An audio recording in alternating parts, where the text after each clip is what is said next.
Hello everyone, this is Araphon playing Legend of Zelda: A Link to the Past with some very unusual routing. We are currently at the bottom of Turtle Rock with no crystals.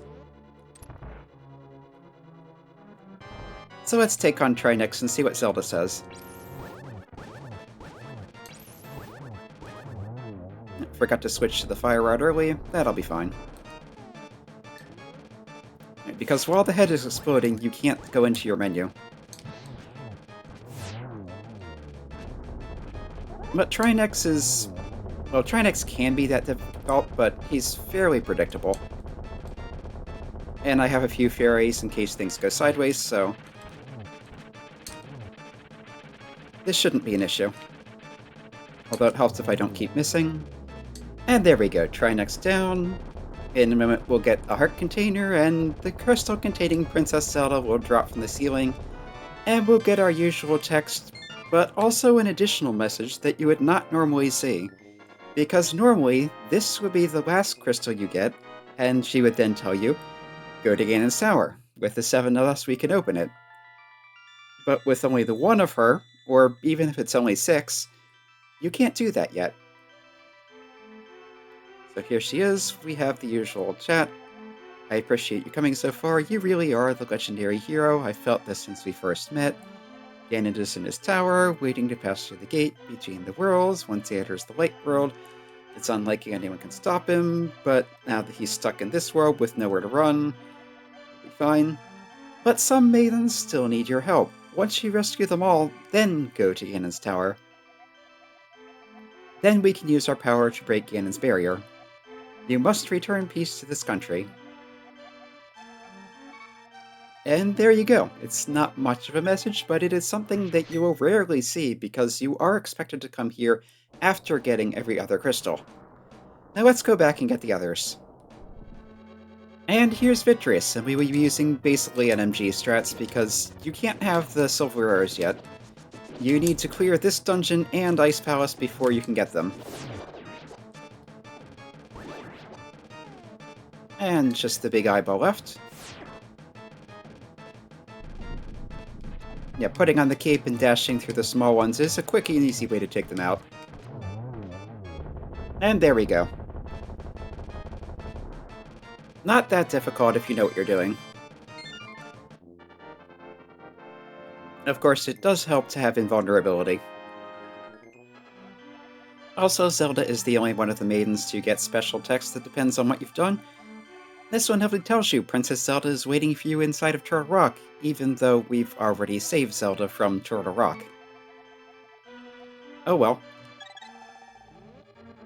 Here, deep in Ice Palace, the King of Samaria lets us take a little shortcut and not have to do the entire puzzle the intended way. Apparently, Nintendo actually went and redesigned that room in the...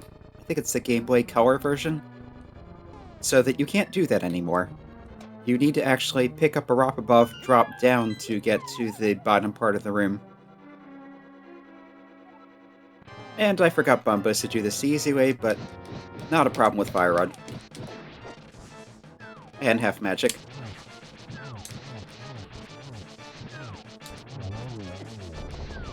I do need to be a little careful, they can do a fair amount of damage with only green mail.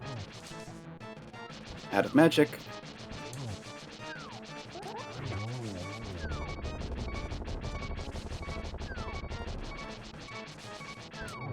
There we go. Get some health back, and crystal number 5. Now with crystals number 5 from here, and 6 from Misery Mire, the giant bomb will appear in the bomb shop, which we can then take to the pyramid to blow open the wishing well, where we can get the gold sword and the silver arrows, which would have been more helpful for these bosses than probably any others. Oh well. Somehow I never realized you could take the bomb with you into the light world. Which means that if you've beaten Aghanim, which you have to have in the original game, the fastest way to get to the pyramid is like this. Anyway, blind is pretty much a joke at this point.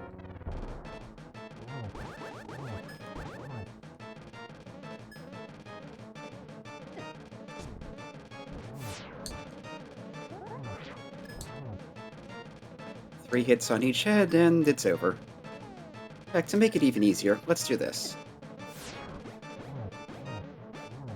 2, 3. You can hear some extra hits in there, but they don't actually count. Now, Mothula is where things get a little weird, because as you may know, Mothula is immune to spike damage. Gold Sword shares a damage class with spikes, so if you just swing the Gold Sword at it, it goes right through it like it's not even solid. See if spin attacks work. Now, the poke does, because that's temperate sword damage. But yeah, spin attack doesn't affect it either. So, yeah, normally that's not an issue, because normally you wouldn't have the Gold Sword at this point, or be able to. But it is entirely possible to do so. A randomizer, it's easier for that to happen, so they have it patched so that... Oh, that was awkward. Randomizer patches it so that Gold Sword will inflict damage on Mothula. I'm not exactly sure how they did it, but it does work. But here, this is probably the easiest thing to do. Cane of Burna does Fighter Sword damage. Mothula is the only Dark World boss that takes damage from the Fighter Sword. Bees also work. But yeah, that's again just a weird oddity of Mothula. Fighter Sword works, Gold Sword does not. Now with this equipment, Argus is a joke. There's a trick some runners I've seen do, where they can kind of hold their sword out, keep it in place by tapping the dash button. But this is fast enough.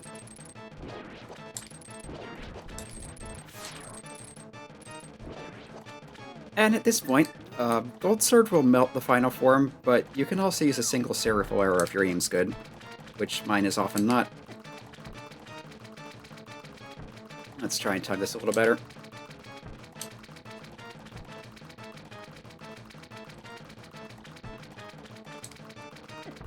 Okay, this is embarrassing.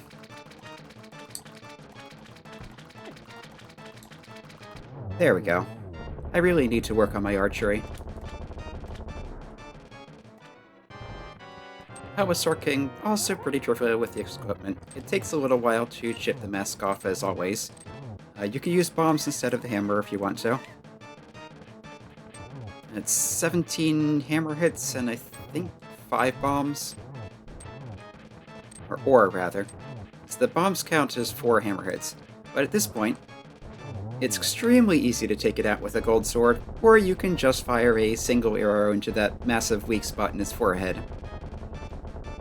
Either way, easy. I will tell you where the other girls are held, even though you've rescued them all already. This poor first maiden becoming the last one. And you don't even get any special indication that, hey, you have all 7 now, you can go to Ganon's Tower. Hopefully you remember. And with all 7 crystals, we can have this little cutscene and open the way into the tower. At this point, with all the stuff and everything I've got, the endgame is pretty much the same as always. There's no special text or anything, but there was one thing I wanted to check on that I'm pretty sure will work a certain way, but I want to make sure of it. Speaking of bosses that are a joke, there's a reason you don't normally fight the Armor's Knights with silver arrows. And I managed to miss one. Still, complete pushover. Anyway, in here we get the big key, the other chests don't matter.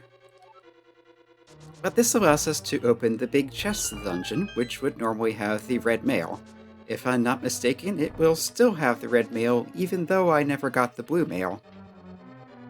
Let's just make sure of that. And there it is.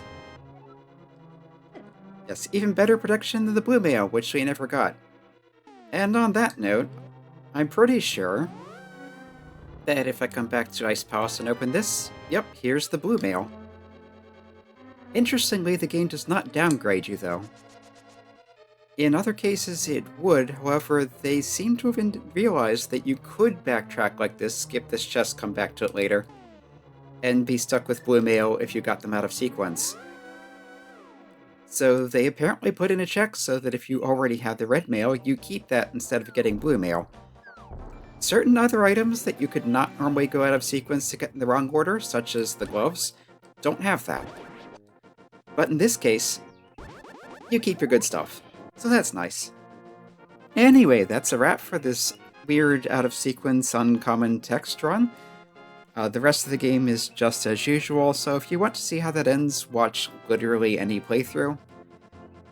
And yeah, this has been Arafellan clowning around with the game. Hope you enjoyed it!